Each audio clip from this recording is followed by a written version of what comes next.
All right, let's get into it. So today we're going to be talking about 2020 fantasy football bold predictions. First, I just want to talk about the Fournette signing. Leonard Fournette is going to the Tampa Bay Buccaneers with Tom Brady, with all those guys. And what does this do for Rojo? For Rojo, now Bruce Arians did come out and say that Rojo is still the starter for this football team. I don't really buy that at all. I think for the beginning, of course, he's going to be the starter. Fournette just came in. We're like a week away from NFL Sunday. I think it won't be too long until Fournette wins this job. I think I give it 4 weeks, somewhere about there, because I think Leonard Fournette is just miles better than Rojo in every single category as a running back. So I definitely think that there's a possibility that Leonard Fournette can be this team's true 3-down workhorse, because LaShawn McCoy is trash. He has nothing left in the tank. We saw that last season. Derek Gubawale is an average guy at best. He could even be cut from the team before the season even starts. Keyshawn Vaughn is still a rookie, and he's looked terrible. He's had COVID. He hasn't had a lot of time to really prepare for the season and training camp. So we could realistically have a possibility where Leonard Fournette is a 3-down workhorse for a top 5 offense this year. They're gonna go in. They're gonna be in the red zone a lot. That means a lot of goal line carries for a guy like Leonard Fournette. So he could potentially be, just based on his talent alone, I'm very excited for this Tampa Bay Buccaneers team. They have so much talent all around. I think they could win the NFC South, and I think they have a pretty good chance to win the Super Bowl. As long as Brady can do his job with all these weapons he's got, I think he's got it. But let's get into the video. Number 1 bold prediction this year is Juju Smith-Schuster will be a top 5 wide receiver this year. I know a lot of people are hating on Juju right now just because of the recency bias last year. Last year, it was a disaster year for Juju. Week 1, he played against Gilmore, the best cornerback in the league. He didn't get shut down, but he had an okay game. Big Ben gets injured week 2. Juju gets injured, and he's just dealing with a lot of injuries last season. It was just a disaster year for Juju Smith-Schuster. But if we look back at his second year in the season, when Juju was 22 years old, his age-adjusted performance score is on par with Randy Moss. Juju Smith-Schuster, in his second year in the league, caught 111 balls for 1,427 yards and 7 touchdowns behind Antonio Brown.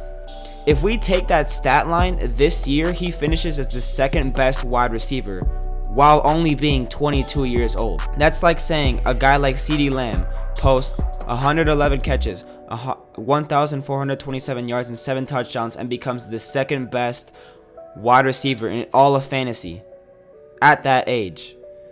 That is just insane for a guy like Juju Smith-Schuster to even post that stat line at such a young age. A lot of people seem to forget that he joined the league when he was very young, when he was 20 years old, 21 years old, and he's still just getting used to the league. In his third year in the season, he was only 22 years old, 23 years old. So we are not even close to Juju Smith-Schuster's prime. Now Big Ben is back. That's my only concern with Juju Smith-Schuster this year. Is Big Ben gonna be healthy? Like, if I know Big Ben is 100% back, he's 100% healthy heading into the year, his elbow's fine, his arm's fine, he can throw the ball like usual, I will be 100 times more comfortable with Juju Smith-Schuster. But we've seen it time in and time out. Big Ben loves to target his number 1 wide receiver, and that's Juju.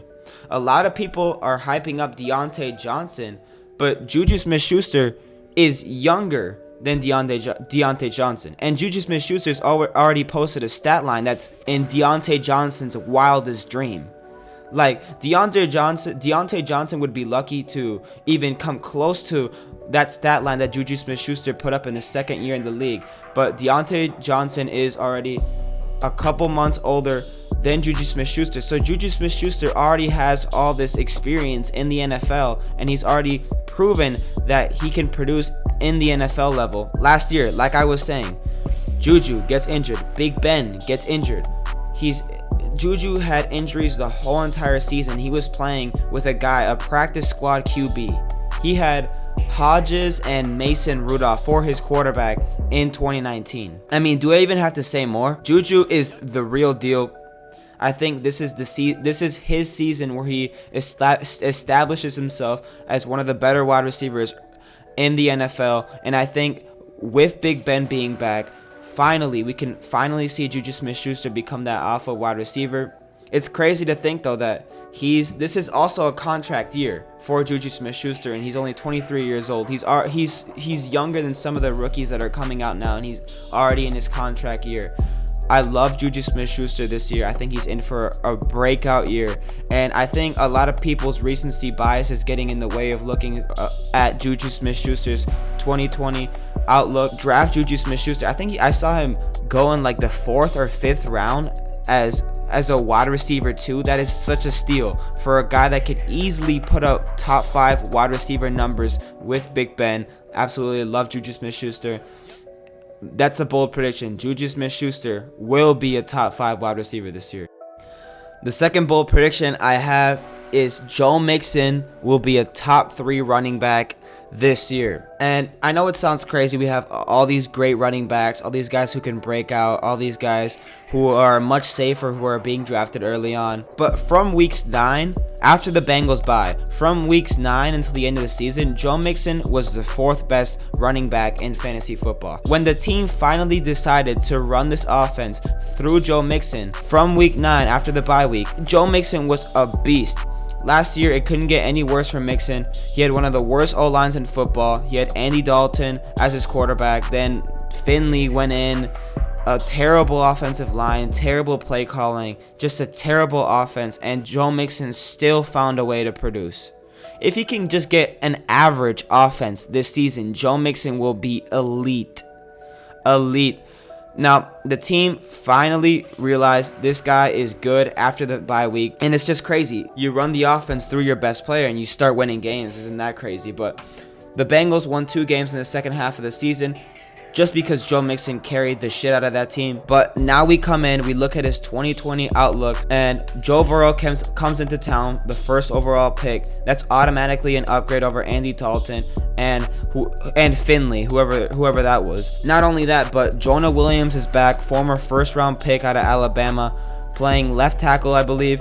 AJ Green is back. Auden Tate is looking good in training camp. He won the training camp MVP for the Bengals. Tyler Boyd is still there manning the slot, and this offense is going to be better than what people think. Like I was saying though, all Joe Mixon needs is an average offense. We are not asking for anything too crazy, because last year it could not get any worse for Joe Mixon last year.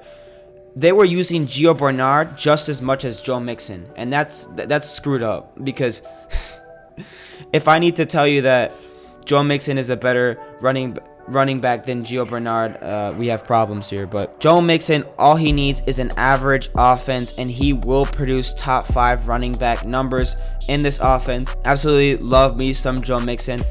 He's climbing up my rankings. Initially, I was kind of scared to draft Joe Mixon just because of the holdout issue. But now that he's got his contract in, I'm all in on Joe Mixon, and we can finally start to feel comfortable drafting him in the middle of the 1st round. So I absolutely love Joe Mixon, and he will finish as a top 3 running back this season. My final bold prediction for this video is Phillip Lindsay will outscore Melvin Gordon in 2020. Now, I've always thought Phillip Lindsay was the most underappreciated running back in the league, and when the Broncos signed Melvin Gordon, I always thought Phillip Lindsay was the better running back.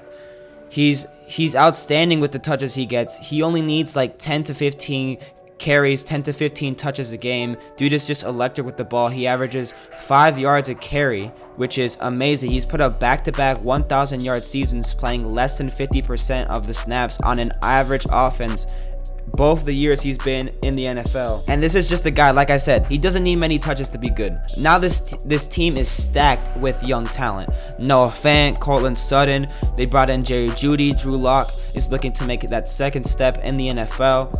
KJ Hamler is injured, but he'll be back. So all we need from Phillip Lindsay is 10 touches a game before he beats out Melvin Gordon, or Melvin Gordon gets injured, because that's what I think is going to happen. I think Phillip Lindsay will be the starting running back for the Denver Broncos by the second half of the season. We've already seen it. Melvin Gordon is already struggling in training camp. He's struggled to adjust. He's already injured.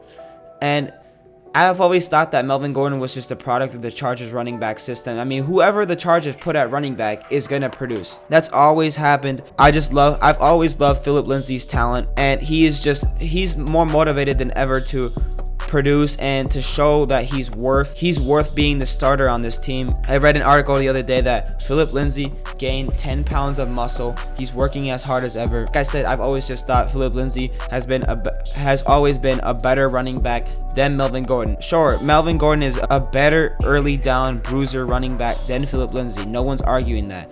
But in terms of just the running back position, I think Phillip Lindsay is better than Melvin Gordon.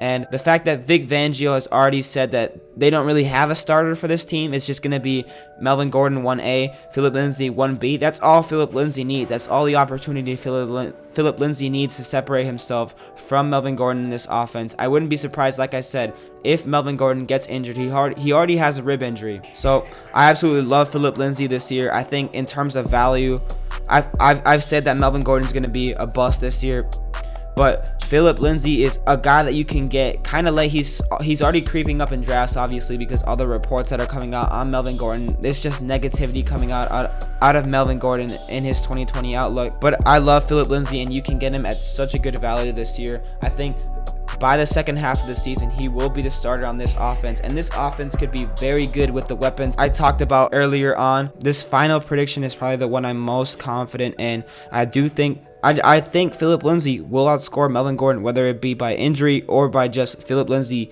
being a good running back like he's always been and Melvin Gordon crapping the bed. That's all I got for you today. I'll see y'all later.